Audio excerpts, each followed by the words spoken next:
Très bien. Alors, quand c'est comme ça, parce que je sens, c'est un petit peu tristouné tout ça, eh ben, on va parler de quelque chose qui va mettre la pêche. D'accord? Et c'est un sujet, alors des fois on ne sait pas pourquoi le Seigneur nous met des sujets comme ça, et c'est souvent après coup, et en y réfléchissant, j'ai dit mais oui, je sais pourquoi. On parlait du travail, et c'est vrai que je vis une situation très difficile au travail, enfin difficile. C'est quoi difficile quand je vois ce que mes frères d'église persécutés subissent, mais bon, toujours est-il que c'est pas toujours facile de manager des hommes, d'être dans un système capitaliste où il faut absolument engranger de l'argent.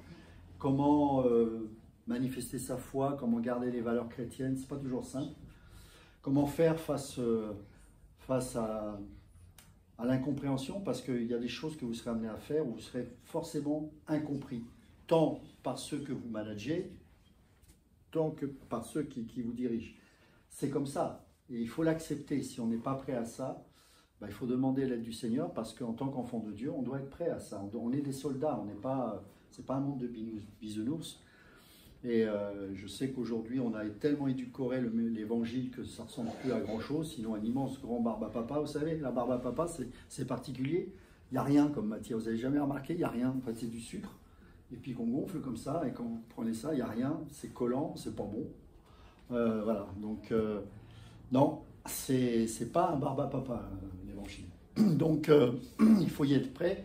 Mais pour ça, encore faut-il connaître la parole et surtout savoir, mais moi, en tant qu'enfant de Dieu, quelle compréhension je dois avoir de mon Seigneur. Et c'est vrai qu'on a beaucoup parlé de son humanité, et c'est tout à fait juste, hein, qu'il s'est fait homme, mais on oublie aussi qu'il était Dieu, enfin qu'il est Dieu. Et donc, cet aspect de sa divinité, et surtout cet aspect de fils de Dieu, est-ce que nous réalisons aujourd'hui ce que cela représente pour nous? Le Fils de Dieu. Le Fils de Dieu, c'est-à-dire qu'il a sa nature qui est divine. Et c'est son esprit qui est en nous. Ce n'est pas un esprit d'homme. Ce n'est pas un esprit, comment dirais-je, de prophète ou de quelqu'un qui est mort. C'est l'esprit du Christ. Ou parfois, c'est interchangeable, c'est l'esprit du Père, parce qu'évidemment, c'est le même esprit.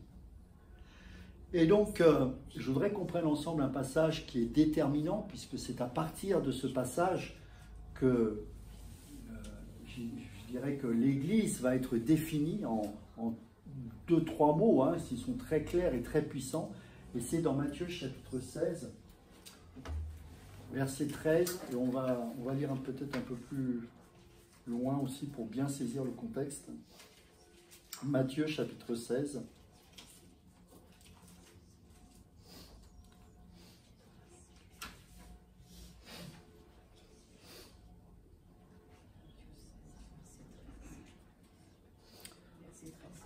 Je vais tout prendre, je vais prendre à partir du verset 1. Les pharisiens et les sadducéens abordèrent Jésus et pour l'éprouver lui demandèrent de leur faire voir un signe venant du ciel. Jésus leur répondit, le soir vous dites il fera beau car le ciel est rouge et le matin il y aura de l'orage aujourd'hui car le ciel est d'un rouge sombre. Vous savez discerner l'aspect du ciel et vous ne pouvez discerner les signes des temps? Une génération méchante et adultère demande un miracle. Il ne lui sera donné d'autre miracle que celui de Jonas. Puis il les quitta et s'en alla. Et c'est à partir du verset 5, c'est intéressant et c'est ce qui va faire le sujet de ce message ce matin. Les disciples, en passant à l'autre bord, avaient oublié de prendre des pains. Jésus leur dit, gardez-vous avec soin du levain des pharisiens et des sadducéens. Les disciples raisonnaient en eux-mêmes et disaient, c'est parce que nous n'avons pas pris de pain. Jésus, l'ayant connu, dit, pourquoi raisonnez-vous en vous-même, gens de peu de foi, sur ce que vous n'avez pas pris de pain? Êtes-vous encore sans intelligence et ne vous rappelez-vous plus les 5 pains des 5000 hommes et combien de paniers vous avez emportés? Ni les 7 pains des 4000 hommes et combien de corbeilles vous avez emportés? Comment ne comprenez-vous pas que ce n'est pas au sujet de pain que je vous ai parlé? Gardez-vous du levain des pharisiens et des sadducéens. Alors, ils comprirent que ce n'était pas du levain du pain qu'il avait dit de se garder, mais de l'enseignement des pharisiens et des sadducéens. Jésus, étant arrivé dans le territoire de Césarée de Philippe, demanda à ses disciples, et je nous pose la question ce matin, Qui dit-on que je suis, moi, le Fils de l'homme? Qui dit-on que je suis, moi, le Fils de l'homme? Fils de l'homme, ici, c'est humain. Hein. C'est un nom générique. Qui dit-on que je suis, moi, le Fils de l'homme? Posons-nous la question, intérieurement. Qui est-il, ce Jésus, pour nous? Parce que c'est ce qu'il est en train de leur poser. Ils répondirent, les uns disent que tu es Jean-Baptiste, les autres Élie, les autres Jérémie, ou l'un des prophètes. Ça, c'est la religion. À part la religion chrétienne, et même dans la religion chrétienne, il y a des gens qui ne croient pas que Jésus est le Fils de Dieu. Vous avez aussi des gens, comme les témoins de Jéhovah, qui ne croient pas que Jésus est le Fils de Dieu. Les Mormons ne croient pas que Jésus est le Fils de Dieu. Dans le milieu chrétien, il faut savoir que est issu plein de sectes. Les témoins de Jéhovah, les Mormons, les Adventistes, etc., viennent du milieu chrétien et ont suivi des faux prophètes qui ont mélangé la tête des gens pour les amener à une secte qui a un point commun. De toutes les sectes, il y a un point commun. Ces sectes-là nient que Jésus est le Fils de Dieu. Et ça, c'est parce qu'ils ont été mandatés par le diable pour qu'on ne croie plus au salut. Parce que si Jésus n'est pas le Fils de Dieu, nous ne sommes pas sauvés. Nous ne sommes pas sauvés. C'est la raison pour laquelle Jésus leur pose la question. Que les autres pensent que, certains disent que tu es le prophète, et c'est pas faux. Les musulmans disent eux-mêmes que Isa est le prophète. Mais il est un blasphème pour eux de dire qu'il est le Fils de Dieu. On a eu plein de prophètes. Et là, ici, les disciples répondent sur ce que les gens pensent de Jésus. Même ceux qui le suivent, pas comme les disciples, mais de loin. Et qui peut-être, pour certains d'entre eux, ont été au bénéfice, non seulement de ses enseignements, mais pourquoi pas même de ses guérisons. Élie a guéri. Ce n'était pourtant pas le Fils de Dieu, mais c'était un prophète. Vous pouvez avoir une expérience avec Jésus, mais est-ce que vous savez qu'il est le Fils de Dieu?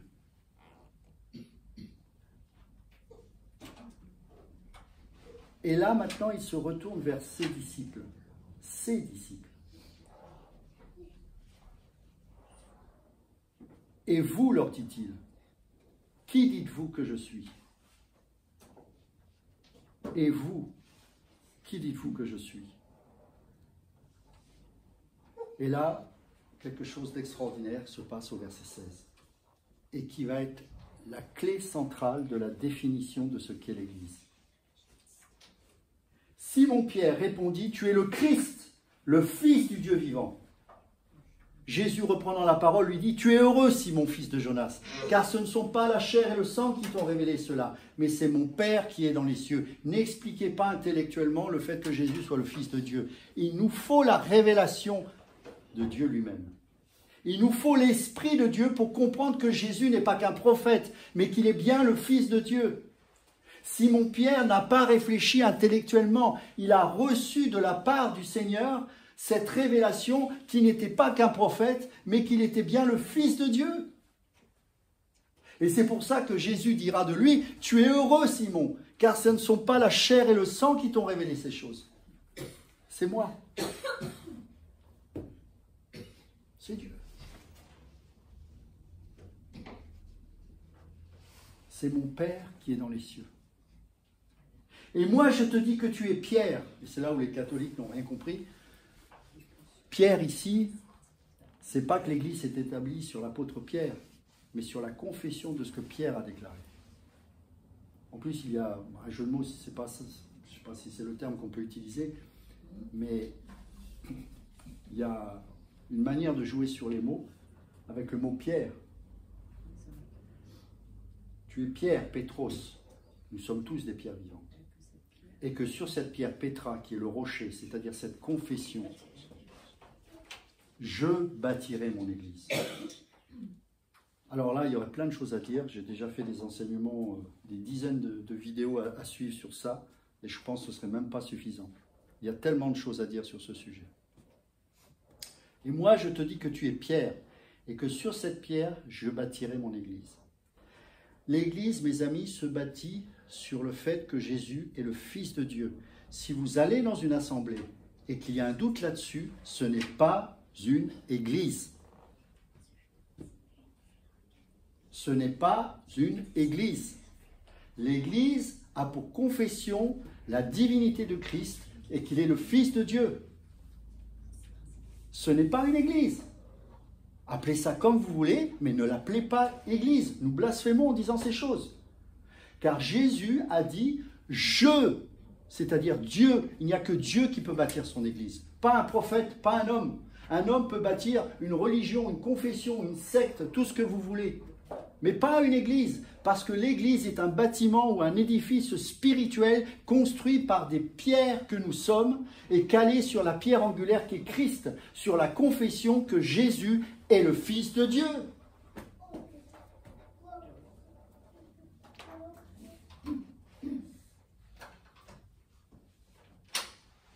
Et par voie de conséquence, parce qu'elle établit sur le fait que Jésus soit le Fils de Dieu, alors, les portes du séjour des morts ne prévaudront point contre elle, effectivement. Pourquoi? Parce que sans le fait que Jésus soit le Fils de Dieu, il n'y a pas de puissance. On n'est pas libéré de la mort, mes amis. On n'est pas libéré de nos péchés. On est fini. Je te donnerai les clés du royaume des cieux. Là, il s'adresse à Pierre, par contre, effectivement. Et ce que tu liras sur la terre sera, etc. On ne va pas développer ça, c'est un autre message. Mais il faut que vous compreniez cette chose. Je sais qu'on est dans de l'eau tiède depuis pratiquement 1950 à peu près, et que c'est un peu compliqué on est tellement cautérisé qu'on ne sait plus trop où on en est. Mais je crois qu'il faut, à un moment donné, être un homme. Je crois que dans la vie chrétienne, il faut apprendre à prendre position dans la vie. On ne peut pas accepter d'être dans cet endroit où cette définition-là n'est pas clairement établie. C'est pas possible. C'est pas possible. Parce que c'est le fondement même de la doctrine de Christ. Si vous ne croyez pas en cela, vous ne pouvez pas être sauvé. C'est aussi simple que ça. L'humanité de Christ, je suis en train d'écrire un livre sur ce sujet, il n'y a pas de souci, c'est hyper important. Mais le sujet du Fils, c'est-à-dire que Jésus soit le Fils de Dieu, est capital pour nous, mes amis. Et je vois trop de chrétiens copiner avec des gens qui ne croient pas en la divinité de Jésus. C'est pas normal. Vous devriez prendre position. Car celui qui ne croit pas en cela ne peut pas être sauvé. C'est aussi simple que ça. Et s'il croit aller dans une église, ce n'est pas une église, c'est un tombeau. Parce que seule l'église qui est établie sur la divinité de Christ peut dire que les portes du séjour des morts ne prévaudront point contre elle. Les autres sont mortes et sont destinées à l'enfer.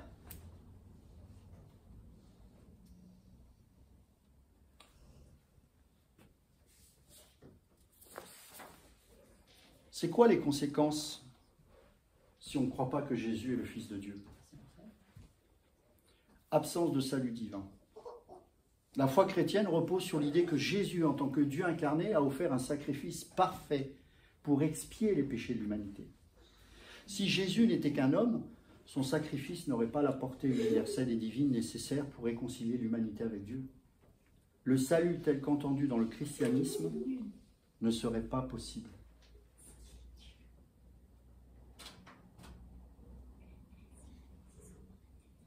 On va prendre 1 Corinthiens chapitre 15.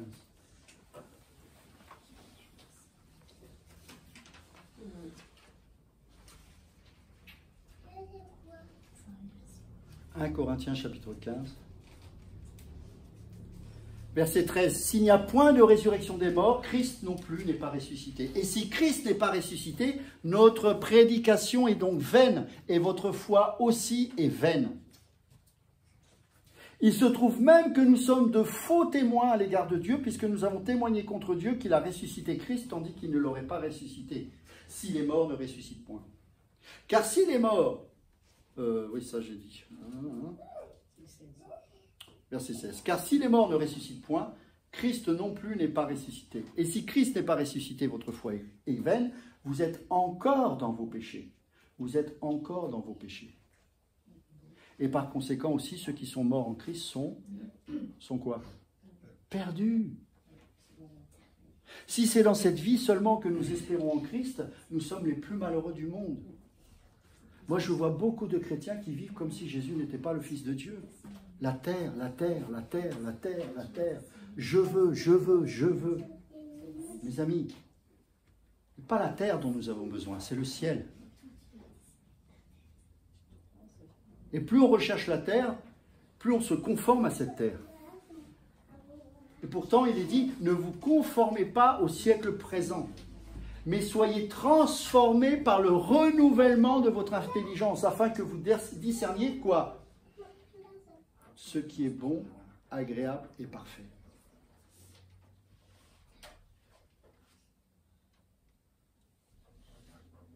Si c'est dans cette vie seulement que nous espérons en Christ, écoutez ce que dit Paul, nous sommes les plus malheureux de tous les hommes. Mais maintenant, Christ est ressuscité des morts. Il est les prémices de ceux qui sont morts. Car puisque la mort est venue par un homme, c'est aussi par un homme qu'est venue la résurrection des morts. Et comme tous meurent en Adam, de même aussi, tous revivront en Christ. Mais chacun en son rang, Christ comme prémisse, puis ceux qui appartiennent à Christ lors de son avènement. Ça, c'est une bonne nouvelle, mes amis.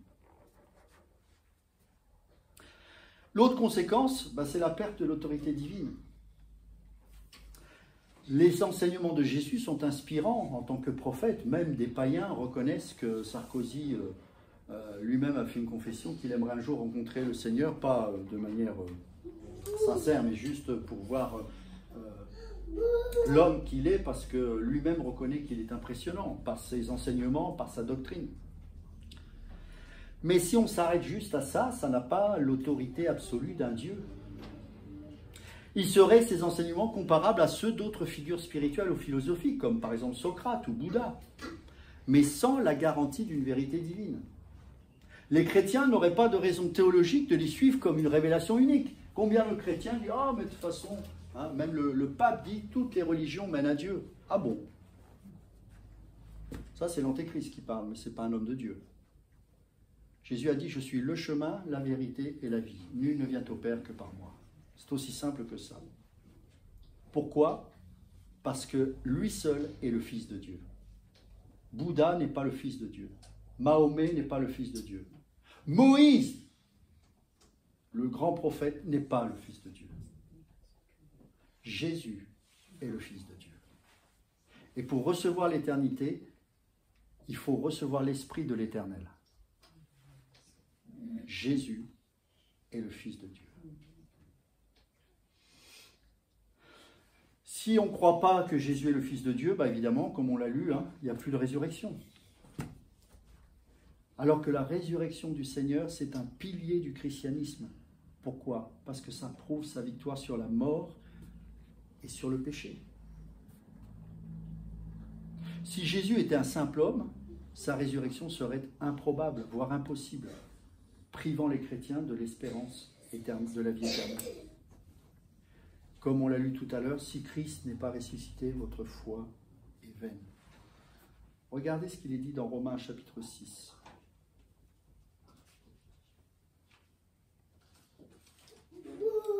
Romains chapitre 6.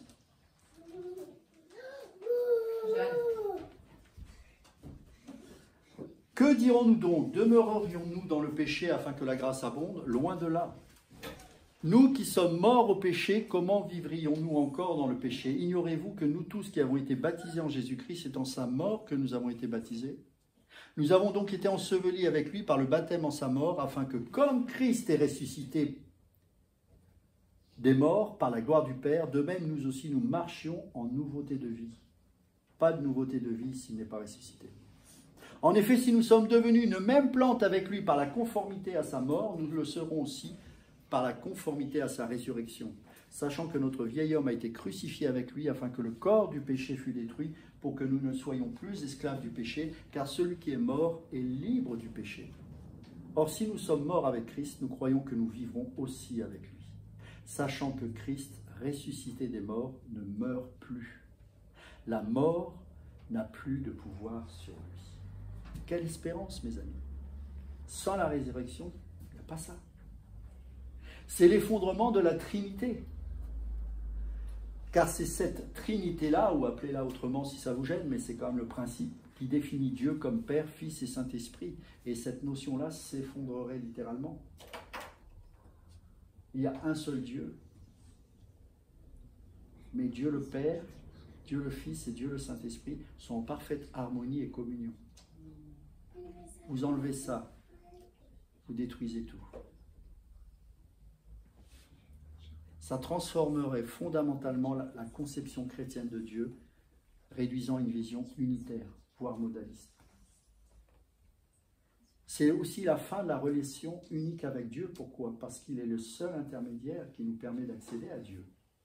S'il n'est plus le Fils de Dieu, s'il n'est pas le Fils de Dieu, nous n'avons pas de relation. Car il y a un seul médiateur entre Dieu et les hommes. 1 Timothée chapitre 2 verset 5. C'est Jésus-Christ, Jésus-Christ homme. Si Jésus n'était qu'un homme, il ne pourrait pas jouer ce rôle divin. Et la relation directe avec Dieu par la prière et l'Esprit Saint serait compromise. Évidemment, ça a un impact sur la vie chrétienne et sur la mission chrétienne. La proclamation de l'Évangile repose sur cette conviction que Jésus est le Sauveur divin.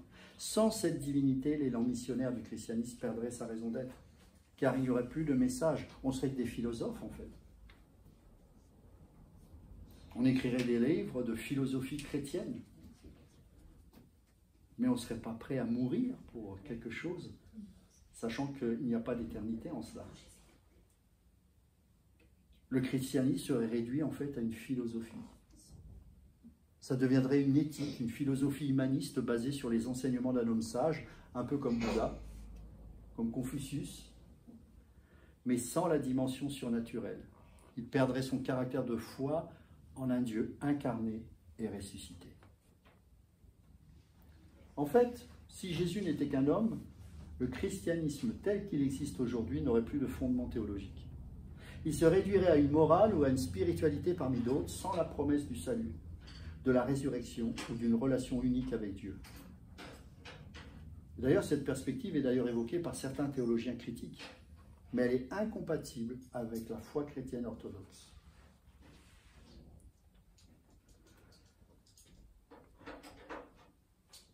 Pour comprendre le fait qu'il soit fils de Dieu, il nous faut cette révélation. Et on l'a vu avec ce passage qu'on a lu avec l'apôtre Pierre, il a fallu que ce soit l'Esprit de Dieu qui lui révèle ces choses. Bien sûr, je peux vous prouver, si c'est le mot, mais c'est peut-être un mot exagéré, ou en tout cas vous expliquer théologiquement parlant le fait qu'il soit fils de Dieu. Mais ça aura ses limites. Parce que humainement et intellectuellement, c'est absolument incompréhensible. C'est pour ça que les musulmans rejettent cet aspect-là, parce que pour eux, intellectuellement, effectivement, c'est incompréhensible. Il nous faut la révélation de Dieu. Et seul l'Esprit du Fils peut nous ouvrir les yeux à cette compréhension du fait qu'il soit le Fils de Dieu.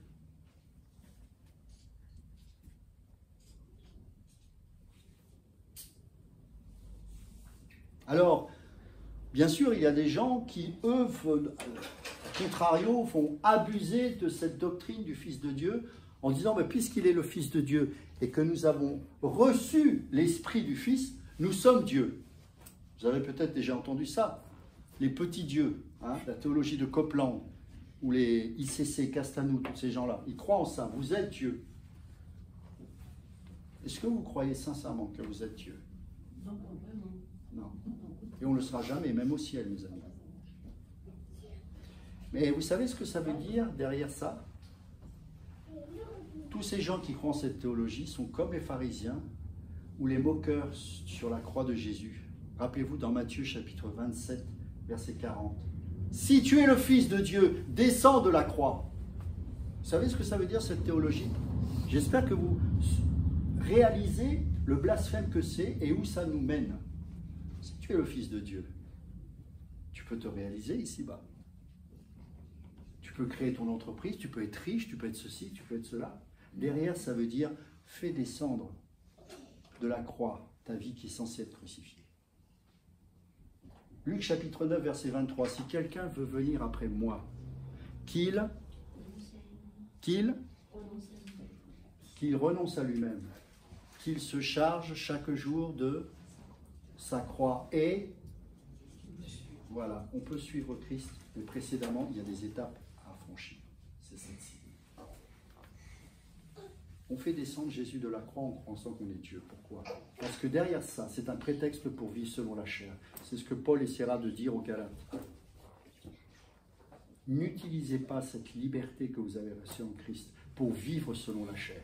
Vous vous rappelez de ce passage dans l'Épître aux Galates? Toutes ces théologies-là sont des doctrines pour satisfaire l'ego et la chair. Croire au Fils de Dieu nous permet de nous soumettre au fait qu'il soit le Fils de Dieu. Et croire au fait qu'il soit le Fils de Dieu, c'est croire qu'il est Dieu, car il est de même nature. S'il n'était pas Dieu, il n'aurait pas pu ressusciter. C'était impossible. Nathanaël, dans Jean, chapitre 1, verset 49, « Tu es le Fils de Dieu, le roi d'Israël. » Oh! Tout ça parce que Jésus l'a reconnu. Nathanaël était un religieux croyant qui était sous un figuier, rappelez-vous. Et le figuier, en fait, est un arbre qui était utilisé par les pharisiens pour qu'ils méditent la parole. Pourquoi? Parce que pendant certaines saisons, le figuier avait des branches qui tombaient comme ça jusqu'au sol. Et du coup, ceux qui voulaient méditer la parole pouvaient se mettre sous le figuier à l'abri du regard des autres. Et ça leur permettait de s'isoler. Vous savez, dans des sociétés sémites comme à l'époque, en Orient, c'était très difficile d'être seul. C'est pour ça que les prophètes s'isolaient dans les déserts. Parce que c'est un peu comme en Afrique, c'est impossible d'être dans une maison tranquille. Vous avez toujours quelqu'un qui va frapper à la porte pour vous dire si vous allez bien, et moi j'aime ça.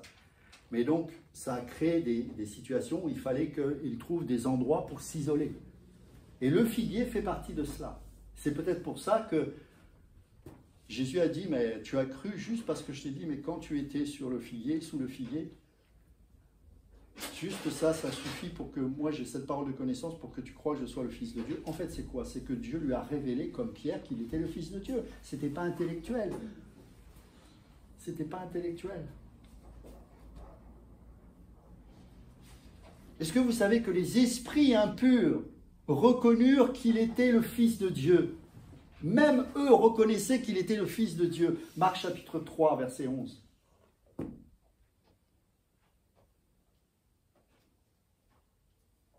C'est le Fils de Dieu qui nous délivre de la colère à venir. Ce n'est pas un prophète. 1 Thessaloniciens chapitre 1, verset 9 à 10. Et ce Fils de Dieu ne nous destine pas à la colère de Dieu. 1 Thessaloniciens chapitre 4, verset 9 à 10. Il a le pouvoir de nous prendre et de nous donner un corps de gloire. Pendant que le monde va périr, il va nous prendre parce qu'il est le Fils de Dieu et donc il a l'autorité pour le faire et nous donner ce corps de gloire. Est-ce que vous réalisez?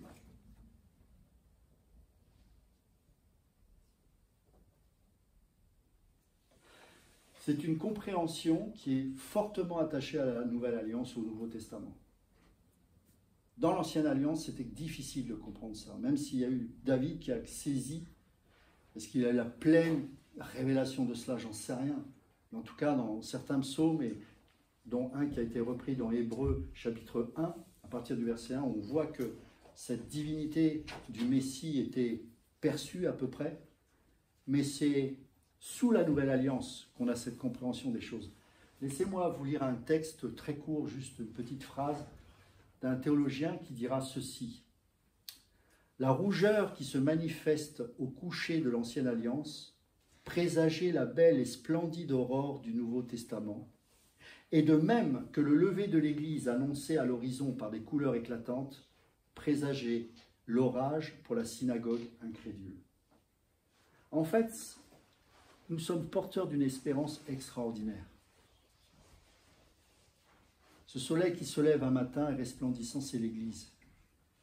De la même manière que Christ est ressuscité, l'Église est apparue dans toute sa clarté, dans toute sa gloire, dans tout son rayonnement.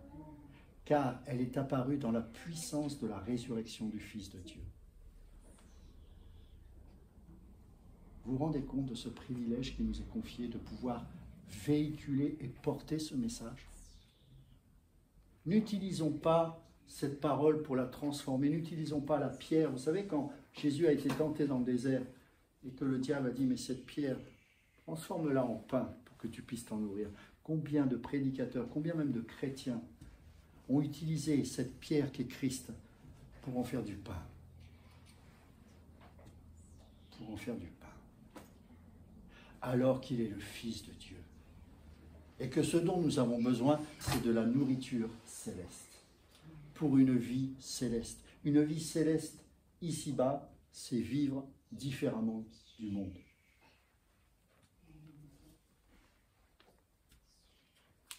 C'est vivre différemment du monde.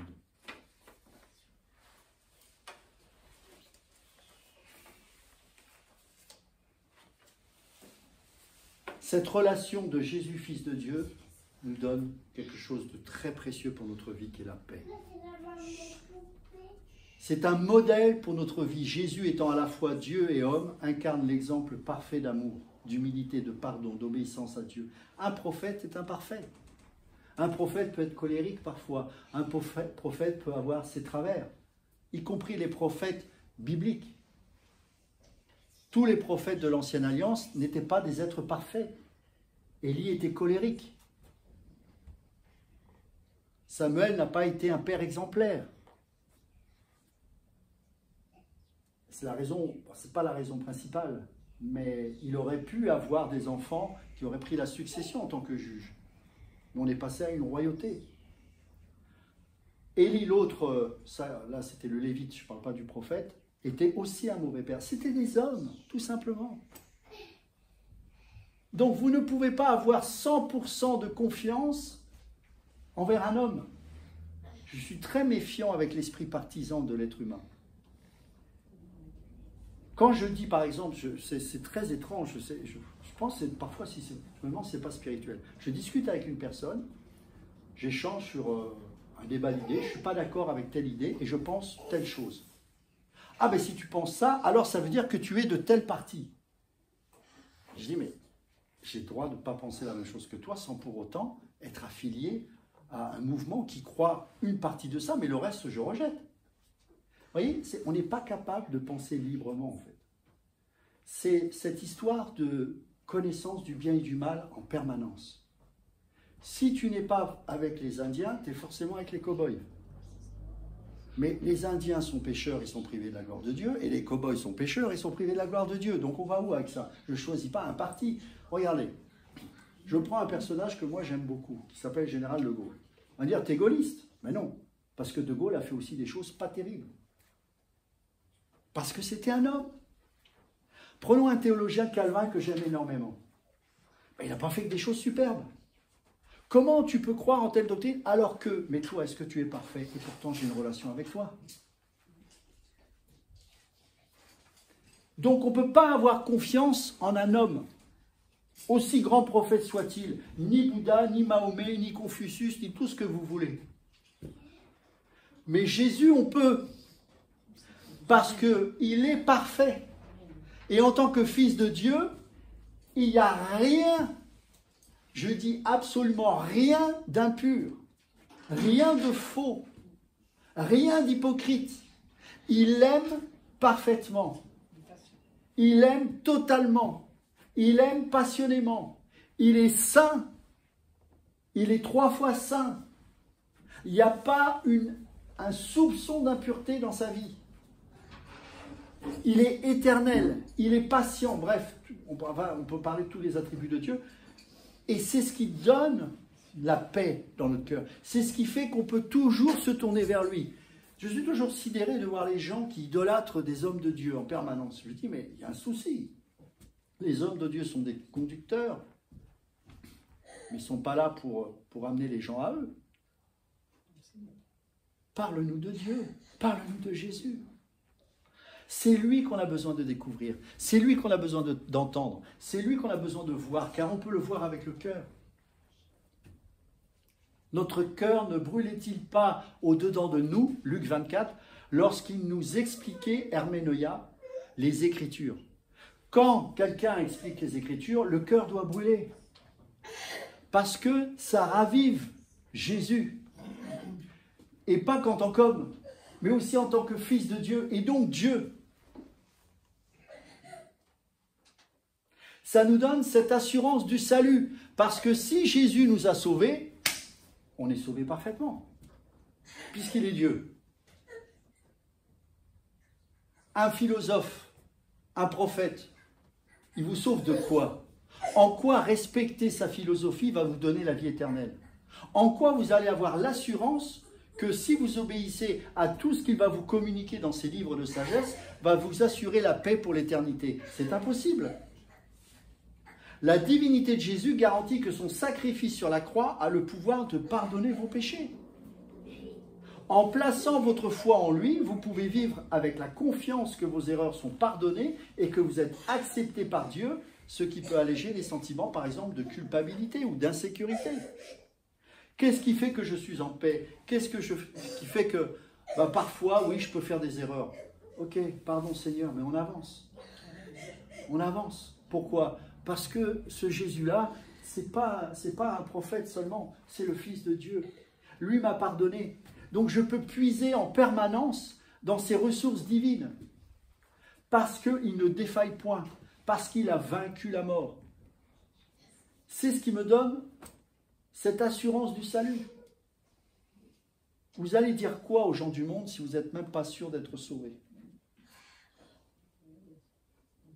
Tu sais, tu as intérêt à faire ci pour être sauvé. Hein, sinon, non mais ça, ils connaissent déjà ça. Ça s'appelle la religion musulmane. Ou témoins de Jéhovah aussi. Mais encore, même eux, c'est pire, eux, ils sont même pas, il y a 144 000. Bref, qu'est-ce qu'on va donner aux autres? C'est quoi le message? C'est quoi le message? Dieu t'a donné un salut merveilleux. Parce que Jésus est ressuscité. Et qu'il est le Fils de Dieu, il siège à la droite du Père. Et il intercède pour nous. Vous vous rendez compte? Ce n'est pas un prophète qui intercède pour nous. C'est Jésus qui intercède pour nous. C'est une espérance face à l'avenir. Ça peut transformer notre perspective sur la vie. Quelqu'un qui met sa foi au Fils de Dieu ne peut plus être dépressif. Ce n'est pas possible. Comment délivrer quelqu'un de la dépression, de la folie? Une intervention de Jésus en tant que Fils de Dieu. Que vous puissiez vous-même véhiculer ce message. Un appel, mes amis, à la transformation. Reconnaître Jésus comme Fils de Dieu implique un engagement à vivre selon ses enseignements. Cela peut vous pousser à examiner vos priorités. Est-ce que ça fait combien de temps qu'on n'a pas examiné nos priorités? Seigneur, je mets ça devant toi. Est-ce que c'est vraiment indispensable?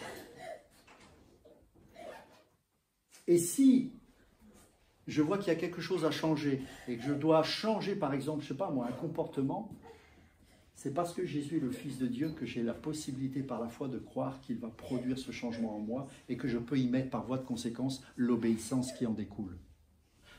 L'obéissance, c'est le fruit visible de la foi. S'il n'y a pas d'œuvre, Jacques dira la foi est vaine. Mais cela, c'est possible parce que je sais que ce Jésus-là est vivant. Il est vivant. C'est-à-dire que je ne prêche pas un Dieu du passé. Même parfois, je pourrais être tenté de prêcher ce Dieu. Rappelez-vous, il est ressuscité il y a 2000 ans de cela. Non, mais attendez. Il est ressuscité à jamais. Pour vivre éternellement. Ça veut dire que si aujourd'hui, là, dans la seconde qui vient, tu t'adresses à lui, il t'entend. Ce n'est pas une statue. Il n'est pas avec une grande barbe là-haut et puis, bon, vaille que vaille, de toute façon, les autres, ça ne m'intéresse pas. Non. Il est dans le Saint des Saints, il présente les offrandes au travers de vos prières et de vos vies sacrifiées au Père, en permanence. La Bible déclare aussi qu'il soutient le monde par sa parole. C'est-à-dire qu'un seul instant où il enlève sa main là, du monde, c'est fini. C'est fini. C'est fini, comme ça.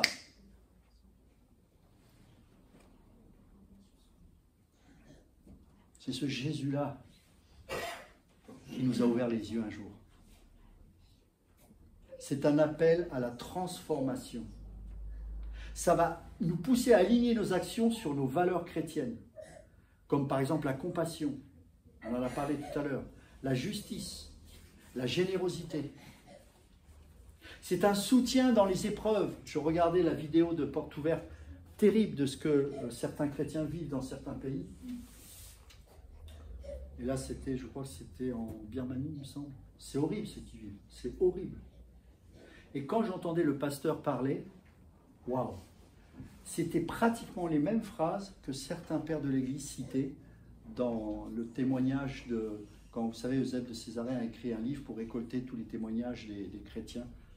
Donc Eusèbe a vécu au IIIe siècle et donc il a écrit plus ou moins un livre d'histoire qui raconte l'histoire des premiers chrétiens. Et quand j'entendais ce pasteur-là, je dis mais j'ai l'impression de relire Eusèbe de Césarée, le même parfum, le même message. Il enseignait, parce que Porte Ouverte envoie des fascicules d'enseignement sur la persécution, comment être un chrétien dans la persécution. C'est un drôle de support de communication. Mais en fait, c'est parce que le pasteur qui était là-bas, il disait « J'enseigne les fidèles avec ces supports pour leur enseigner le fait de se soumettre aux autorités. » Vous imaginez, il y a eu un putsch de militaires là-bas, et en fait, c'est eux, alors pas qu'eux, mais en grande partie, qui persécutent les chrétiens. Et ce pasteur leur demande de se soumettre aux autorités. Et nous, ça va mal, on va mettre un gilet jaune parce qu'on va payer l'essence moins cher. Bon, je rêve. Il y en a qui portent des gilets jaunes avec le message derrière de la croix. Je l'ai vu de mes yeux. Mais on se moque de qui? On se moque de Dieu.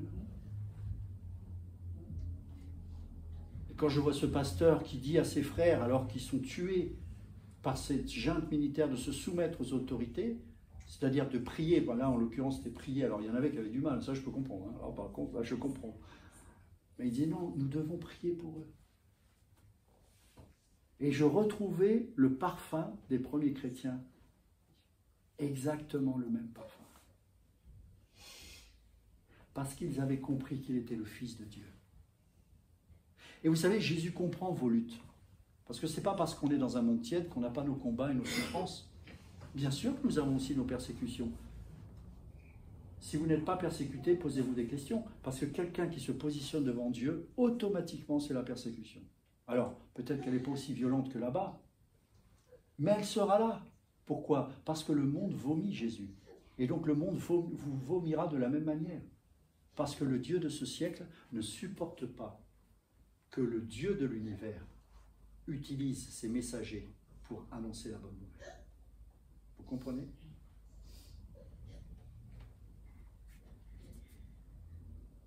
Vous pouvez vous tourner vers lui dans des moments de doute, de douleur, de confusion, avec la conviction qu'il vous écoute. Parfois, on écoute une personne, alors moi ça m'arrive malheureusement, je n'ai pas toujours la concentration nécessaire, et je passe à, j'ai des pensées, et paf, j'oublie ce qu'elle me dit. Je ne sais pas si ça vous est arrivé, je reconnais que ça m'arrive. Avec Jésus, c'est impossible. Vous m'entendez? C'est impossible. Parce que nous, des fois, on humanise un peu tellement Jésus, on doit dire, il écoute comme nous. Non, non, non, il n'écoute pas comme nous, et heureusement. C'est que le moindre mot, avant même que vous le portiez au ciel, il en a déjà la connaissance. Donc, écoute 100% active. Il écoute. Et ça, c'est merveilleux. Ça veut dire quoi concrètement dans notre vie, ça? Ça veut dire qu'on peut trouver du réconfort, par exemple en priant, en méditant la parole, sachant que Jésus est plus qu'un guide, mais Dieu lui-même. On pourrait être inspiré à pardonner quelqu'un, à aider son voisin, à faire preuve de patience en suivant l'exemple de Jésus. Dans les moments de doute ou de peur, la foi en sa divinité peut nous donner une ancre spirituelle, quelque chose auquel je vais pouvoir me rattacher, me rappelant que je ne suis jamais seul. Croire que Jésus est le Fils de Dieu va transformer votre vie personnelle en vous offrant une relation avec Dieu, un modèle à suivre, une espérance durable et un appel à vivre avec amour et avec un sens dans votre vie. c'est déterminant. Vous savez ce dont le monde souffre le plus, surtout en Occident? Vous avez une idée? C'est le manque de sens. C'est tout simplement le manque de sens. J'observe les jeunes d'aujourd'hui et ils n'ont pas envie de vivre la vie qu'on a menée. Ils ne vont pas se faire avoir comme nous. On en discutait souvent avec d'autres cadres dirigeants parce qu'on a beaucoup de mal à recruter des jeunes. Mais ils ont raison. Ils ont raison. Parce que nous, on était suffisamment idiots pour faire 70 heures par semaine en attendant une hypothétique retraite, sachant que dans 60% des cas, on finit un cancer à 60 ans. On a été des idiots, mes amis. Et les jeunes n'ont pas envie de nous imiter. Je ne dis pas qu'il ne faut rien faire. Je veux dire qu'il faut quand même qu'on donne un sens à notre vie. Et tous ces gens qui se vantent, et moi le premier, ah moi plus je suis dur au travail, plus dur au mal, je suis content parce que j'ai l'impression d'être un grand câlin en fait. Un grand câlin. Ah ça j'en ai un des beaux légumes. Et vous croyez que ça va être agréé de Dieu ça? J'ai travaillé 70 heures de semaine, je ne dis pas que c'est moi, c'est un exemple, c'est une image. Je travaille 70 heures par semaine, je fais tout ça, je suis chrétien, je suis courageux, j'ai travaillé, et je dis à mes enfants, vous devez travailler, etc. Mais qu'est-ce qu'ils regardent en vous? Ils voient quelqu'un qui investit 80% de son temps, j'enlève le sommeil, hein, uniquement pour le travail. Et vous croyez qu'on peut servir Dieu dans cette situation?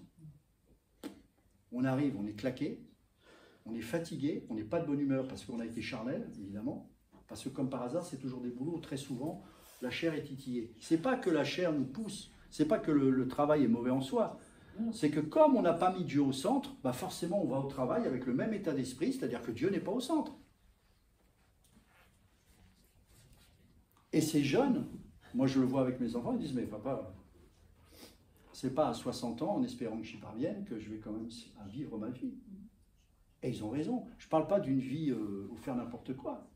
Mais vivre Dieu, ça ne se fait pas à 80 ans si on est jeune converti. Et moi, je suis toujours... Moi, j'ai la grâce. Merci Seigneur pour ça. J'ai jamais...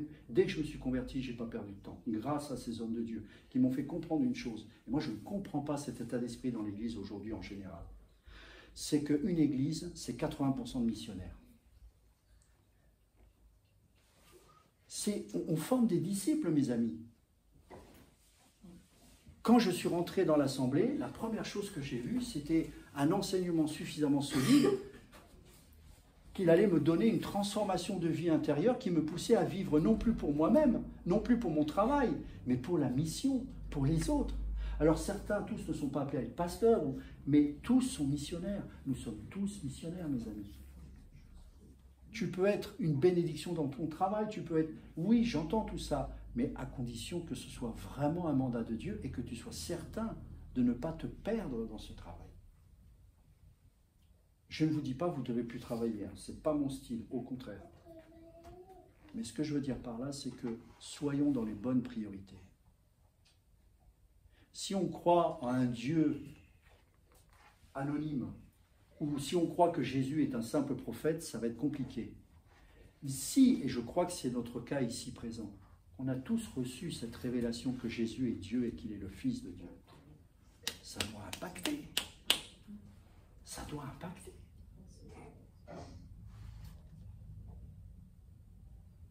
Pour ceux qui douteraient encore que Jésus soit Dieu, parce que c'est intimement lié, hein, le fait qu'il soit Fils de Dieu et Dieu. Jean chapitre 1, verset 1. Au commencement était la parole, et la parole était avec Dieu, et la parole était Dieu. Et dans Jean 1 toujours, mais au verset 14, il est précisé que la parole s'est faite chair en Jésus.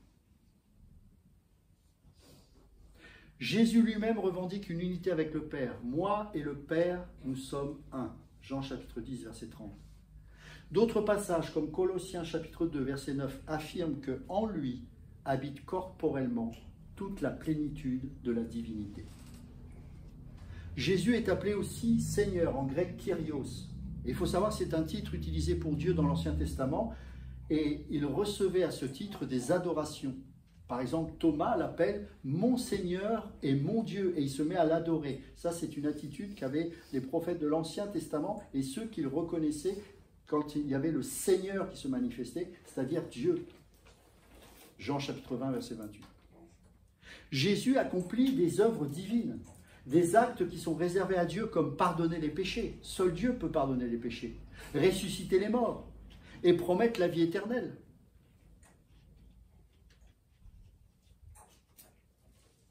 Bref, pourquoi je vous dis tout ça?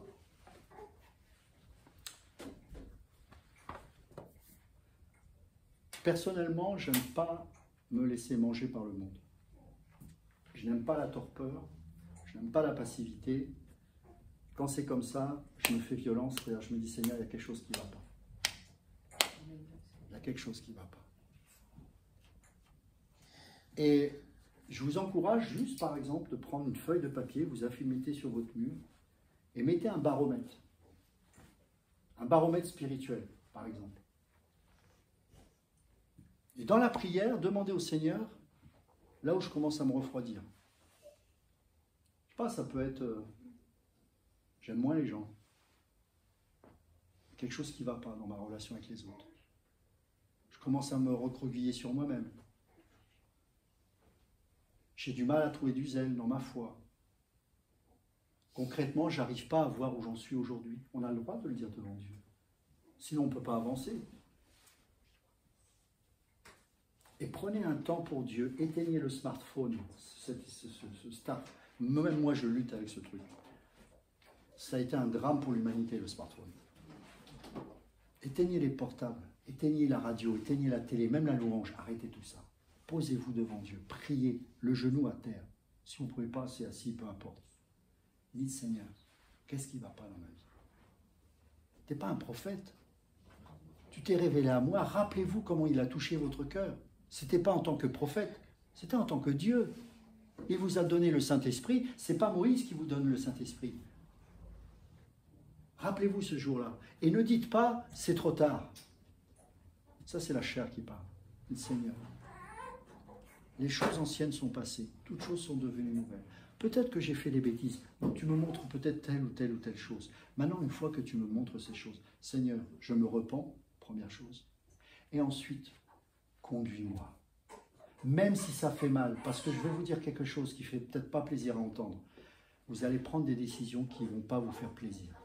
Parce que quand Dieu parle et pousse au changement, c'est compliqué. Moi, je me rappelle, j'ai dû prendre position, c'était il y a quelques années dans mon travail, parce que le Seigneur m'avait montré que ça n'allait pas du tout, et qu'il fallait que je change d'attitude. Je peux vous dire que ça a été radical le lendemain. Ça a été très compliqué pour moi. On a commencé à mettre des affiches de la concurrence la nuit sur mes portes de voiture. J'ai eu des coups de fil anonymes. Mais cet ennemi, parce que je savais qui c'était, à un moment donné, est venu vers moi et il m'a dit « Comment tu fais pour ne pas être comme moi, aussi pourri ?» Et je lui ai prêché l'évangile. J'ai compris par la suite que tous ces combats que j'avais, j'étais pas marié, j'étais seul, donc il fallait que je vive ça tout seul. Eh bien, j'ai compris que Dieu m'utilisait pour être une lumière. Mais mes amis, il y a un prix à payer. Il y a un prix. La foi chrétienne, c'est pas tout va bien, je suis désolé. Il faut dire la vérité. Mais il y a une joie. Et vous savez quelle est la joie qu'on reçoit? C'est quand le Saint-Esprit en vous se réjouit. Parce qu'en faisant ça, vous exaltez Dieu. Et le Saint-Esprit qui est là, il se réjouit. Et il vous fait participer en vous à sa joie. Vous imaginez le privilège qu'il vous donne? Réjouissez-vous dans le Seigneur. Je le répète, c'est Paul qui dit dans Philippiens ça. Il dit ça. Réjouissez-vous dans le Seigneur. Quand vous voyez la condition des Philippiens, je ne sais pas, humainement parlant, comment on pouvait se réjouir. Et il leur dira, réjouissez-vous dans le Seigneur. Vous êtes bénis de toute bénédiction spirituelle dans les lieux célestes. Vous êtes assis avec Christ dans les lieux célestes. L'épître aux Éphésiens, lisez-la, elle est merveilleuse cette épître. Paul, à chaque fois, il ramène les Éphésiens. Vous savez ce qu'ils avaient, les Éphésiens, comme problème? C'était des gens très peureux. Parce qu'en fait, ils étaient tout le temps dans la divination, la déesse Artémis, etc. Ils faisaient de l'horoscope, etc. Et ils avaient très peur de la mort, très peur. Et c'est pour ça que Paul, relisez, vous allez voir les 3 premiers chapitres d'Éphésiens, c'est très intéressant. À chaque fois, il les amène au ciel, au ciel, au ciel. N'ayez pas peur, vous êtes bénis de toute bénédiction spirituelle dans les lieux célestes, etc. Et puis après, il fait ce qu'on appelle la doxologie, c'est-à-dire qu'il loue Dieu qui est dans les cieux et qui règne. Il n'arrête pas, pendant 3 premiers chapitres, il parle que de ça. Ensuite, il leur parle de l'armure, le combat spirituel, en leur disant, mais revêtez-vous de cette armure, Dieu vous l'a donné, le casque du salut. Pourquoi il leur parle du casque du salut? Parce que leur pensée était imprégnée de crainte, parce qu'ils avaient encore cette pensée de croire qu'il y avait des dieux qui pouvaient leur faire du mal. Hein, le dieu d'Artémis, etc. Rappelez-vous, dans le livre des Actes, à un moment donné, ils vont pousser Paul à se déclarer presque Dieu parce qu'il voit en parole, c'est une parole divine, c'est incroyable. Ils l'ont appelé Mercure, je crois, ou je ne sais plus, je ne me rappelle plus trop lequel des dieux ils avaient choisi, Paul et Barnabas. Et heureusement, ils ont dit non, c'est le Dieu que nous servons que vous devez adorer. Mais ils étaient tellement superstitieux et tellement dans la peur qu'ils cherchaient sans arrêt des dieux. Et Paul, quand il s'adresse aux Éphésiens, il les ramène à Dieu, il les ramène à Dieu, il les ramène à Dieu. Moi, je vais vous ramener à Dieu, je ne peux pas vous ramener sur ce monde-là, je n'ai rien à vous présenter ici. Il y a Franck Nicolas, qui est mon coach préféré, qui pourrait le faire, mais pas moi. C'est pas mon but. Je ne suis pas un coach. Je ne suis pas un coach. Mais laissez-moi parler de Jésus. Laissez-moi parler du ressuscité. Laissez-moi parler de celui qui peut transformer une vie comme il vous le fait à vous, au point de dire, je peux aimer mon ennemi. Je peux prier pour mon autorité. Je peux prier pour ceux qui se perdent, même pour les méchants.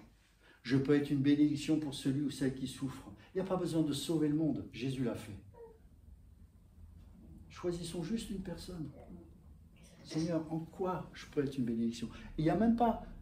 Vous allez voir, le Seigneur va vous parler, va vous montrer des choses. La vie chrétienne, c'est une vie surnaturelle. Qu'est-ce que ça veut dire surnaturel? Ce n'est pas une vie mystique ou avec des choses bizarres. C'est au-delà du naturel. Il n'est pas naturel d'aimer son ennemi. Il n'est pas naturel de croire en Dieu. Il n'est pas naturel de le servir dans un monde impie. Mais pour nous, c'est naturel. Pourquoi?